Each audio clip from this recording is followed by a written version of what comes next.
So I made some phone calls today, and look, I always during bye weeks get a little bit nervous. Not necessarily that anything bad's going to happen or something wrong's going to happen, but just a little bit of a checkup, right? Because I feel like during game week, we start knowing a little bit more things about what's going on. Things start getting out. This guy got a little dinged up during practice. He's going to be fine, just a little sore, whatever. But I felt like during this week, there just kind of hasn't been anything going on. Well, it's a bye week, so that's probably really good that nothing's really, really going on. Now, you got some things like Javian Toviano, but that's on-field stuff. I'm talking about like, hey, man, how have they looked at practice? How has this team responded during the bye week? I will be a little honest with you. Don't lie to you, but I'm going to be honest with you. The reason that I made some phone calls today to ask about how the week of practice had been was because two main things happened. Now, this is the thing that I told you that I wanted you to text your buddy about. So hit the like button, share it to your buddies. Blake's about to go on something here. Last week, Brian Kelly came out, and one of the first times that I can remember, made it a point during a press conference to say, and I quote, "We've had a really another good week of practice." And it was interesting because when he said that the week beforehand, they came out and scored 35 unanswered or 30 or 28 unanswered. But even if you take the field goal away, you know what happened in that first half. Now, I've had my issues about what happened in the second half, breaking down the game. I wanted to know about the mentality of how the week went, because I feel like there has been different waves of emotions that this team likes to go on, from a culture, from just overall play style to how they react to things. So I called a couple of people and just said, listen, how would you judge this week? Like, how would you judge practice? And I think that they had a really good one. Now, practice is practice. All the stuff that I'm hearing on the field, I'm not even going to break down with you because we're really in mid-season. You know what this team can and can be based off of your own opinion. But I do think it's really interesting. And this is going to tie into what our main topic was tonight, about how these three next games are your season for what you can be. Because I do think in college football, momentum means a really big thing. I think about last week as an example and how big momentum is for 18 to 22-year-olds. I think about the biggest game of the weekend last weekend being Alabama and Georgia, and Bama going on a 56-0 run. Stay with me. If you're able to go 3-0 in these next three games, it's a tough ask. It's a tough ask. But you have a bye week, 3 games, and then a bye week.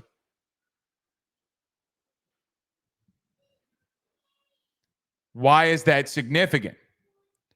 Because if you can go through a 3-game stretch like this, you go into a bye week, if you only have 1 loss, you probably feel what Alabama is at the current moment, that they're likely going to be either at worst a 1-loss team at that time, or they're going to still be undefeated coming to your house. Now, I know what's in the back of your mind. I can already read what's out in the back of your mind. This dude, Blake, is dumb. I can't believe he came out here wanting to talk about playoffs. Playoffs? We're talking about the playoffs? Yes. Because I think that this team can turn a corner. It's up to them to turn the corner. I think positions can turn a corner. You got a really tough game at Ole Miss next week, or against Ole Miss next week. I don't have to remind you of the things that they can do to beat you. Excuse me. I don't need to remind you. Now, they look bad against Kentucky. Last week, they lost. They got pushed around. What happens if they go to South Carolina and beat the dog tar out of South Carolina this week? And they cover the 9.5 point spread that's out there. BetOnline has it at 9. What happens then? I'm going to tell you what happens. Then the intensity of you feeling how big this game ramps right back up. I've heard everybody this week, oh, man, that Ole Miss game's not as scary as it once was. Are you an idiot? Are you a buffoon? It is as big of a game, even if they're 3-2 coming in here and would be going on a 2-game skid. They have things that they can do to beat you. But I got to say this, though. I see an avenue that's even wider now for you to be able to beat the next 3 teams that are on your schedule. Guys, there's a strong likelihood that you're a pick'em, if not a little bit of a favorite, against Ole Miss next week. You're going to be a favorite against Arkansas on the road. You're going to be a pick'em, if not a small dog, to Texas A&M. So what does all of that say? Guys, you're in for a battle the next 3 weeks, and that battle the next 3 weeks is going to make your season. Because could you imagine going into a bye week and your playoff hopes are on the line? Even if you lose, you still have a really good chance to get those 10 wins in the regular season. I know people are going to call me crazy, but I know a lot of people in this media, or I say this media, but the national media are saying, well, man, LSU next week. LSU's got Ole Miss next week. If they win that one, I mean, Arkansas's not as good as not that good. Taylor Green is very inconsistent in everything that he does. And then you have A&M. Man, A&M might have 2, maybe 3 losses. Or would it be just 2? Because they have a bye. I don't know. I don't remember their bye week. You get my point. They got a massive game this weekend against Missouri. Here's what I would say. I think that there's a strong possibility you could go 3-0 here. Now, is the likelihood that you go 2-1? Yes, but I'm going to make a case of for and against. Number one, here's the reason why I think things would go against you. Every single one of these teams in this next 3 stretch possesses something that scares the daylights out of me. Ole Miss next week, Lane Kiffin, Trey Harris. Safeties for LSU scare me. Garrett Nussmeier turning the football over to really handsy DBs. Listen, I would rather a DB unit get more penalties if they're covering guys and holding on to them than giving up the explosive big plays. Trey Amos, I don't know if y'all saw this. Trey Amos got hit with 2, former Louisiana DB, got hit with 2 really bogus PI calls. What if that doesn't go against you? Guys, I don't think Lane Kiffin's offense is going to be held down much. He might get a game here or there where a team's able to scheme him up and he can't out game plan and scheme things up. I think he could do it this weekend. That's why I'm going to pick him. That's why I picked him to win on AYS SEC earlier today. But their offensive line also has been kind of pushed around a little bit. And quite honestly, your defensive line's not played that bad. They have struggles running the football. Does Ole Miss? I really don't know if I like the physicality that they bring on either side of the football sometimes. But let's see what they do this week. They right now possess where they can come into Baton Rouge and start throwing the ball all over the place and really light you up. That game's at night in Death Valley. You got to be there rocking, and it will be. I'm just going to ride with what this place does at home at night, and especially against Ole Miss. Speaking of Billy Cannon,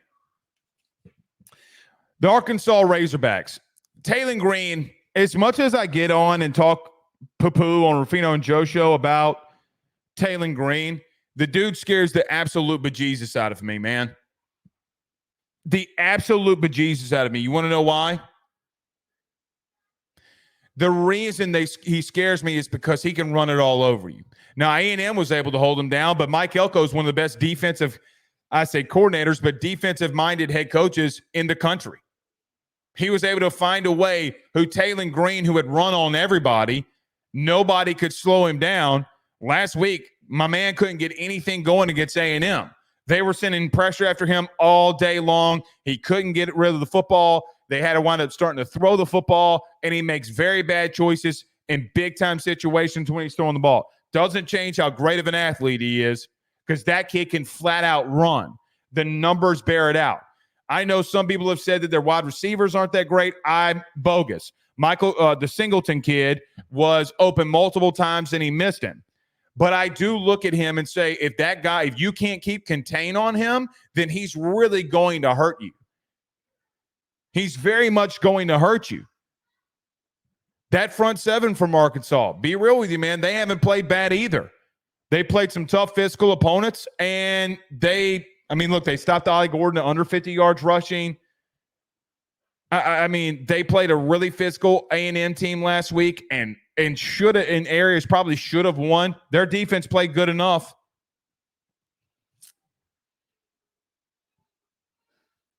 And then I look at A&M, who, guys, going into Kyle Field, it's as tough of an environment, whether we want to admit it or not, to go into. We haven't gone in there and won in a while. What was it, 2016? The last time that we won it? Somebody in the chat remind me, because we lost in 18, we lost in 20, and we lost in 22. So it would be 16. Guys, that was when Ed Orgeron was hired. I remind you, it was 2016. So all three teams possess something. That wasn't that the Tom Herman game, by the way? Wasn't that the Tom Herman game, the A&M game? Pretty sure it was. All three teams possess something that they can do to beat you.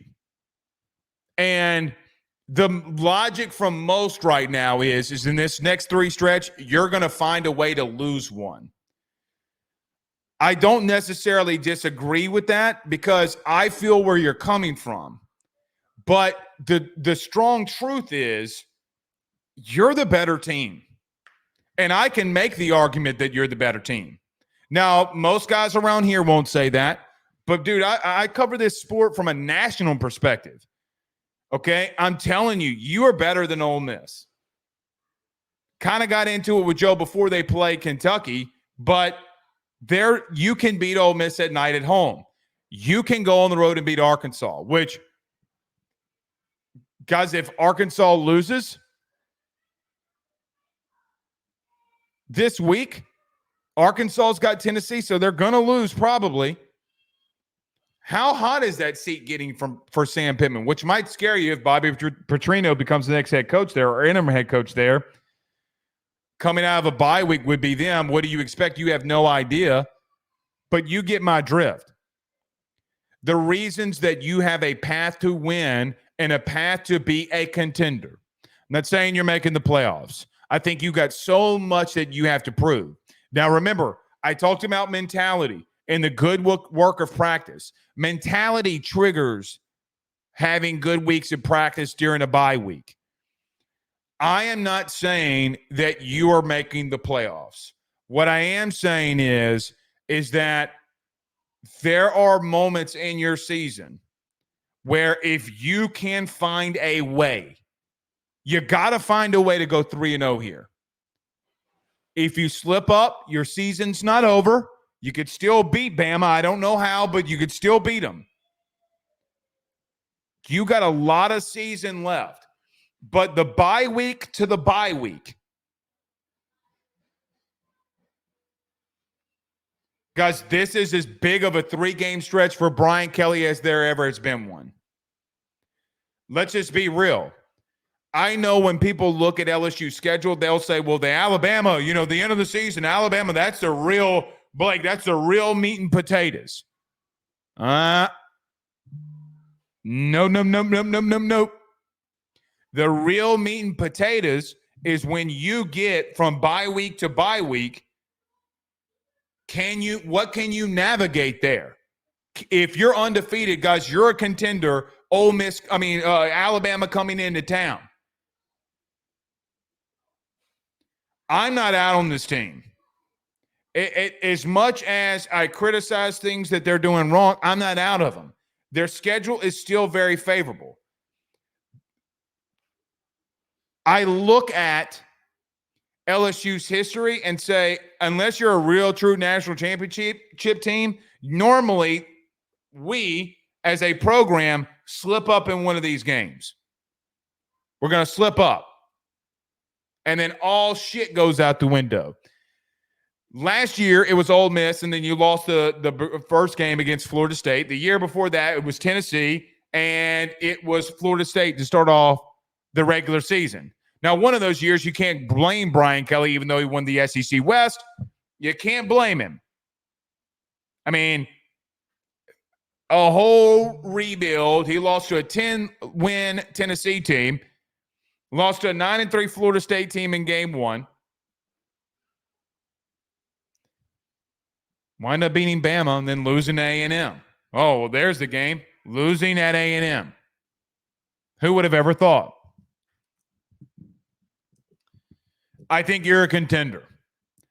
Guys, you're the number 13 team in the country, and I would say you winning is because teams above you are going to start losing. Like you play Ole Miss this week. Ole Miss is still in the top 12. They're still above you. You beat them this week. They're out. They're out. They're not making it. So I see the possibility. Here's another reason why I see the possibility. We talked about Ole Miss. Their problems are their physicality. You can out-physical them. And that's why I think you can beat them and why you can be a contender. Arkansas, the following week, guys, they have not cleaned up turnovers. They're tied for 111th in the country in turnovers. They're in the 120s in turnover rate. Do they get a lot of yards? Yes. Are they the most mistake-ridden program in the SEC right now outside of Auburn? Yes. Talent all over the place. They can't stop turning the ball over and stop making mistakes. They're what is signs of a really poor team. Very poor team. At least poorly coached, I should say. Then I look at A&M, guys. I know that I like Marcel Reed, and I think Marcel Reed, who is a very young guy, is going to continue to get better, and I think progress, and I do think he's going to be a good quarterback. I picked them to beat Missouri this week. That was my upset of the week. They're 116th in passing. You're going to have to make Marcel Reed beat you through the air.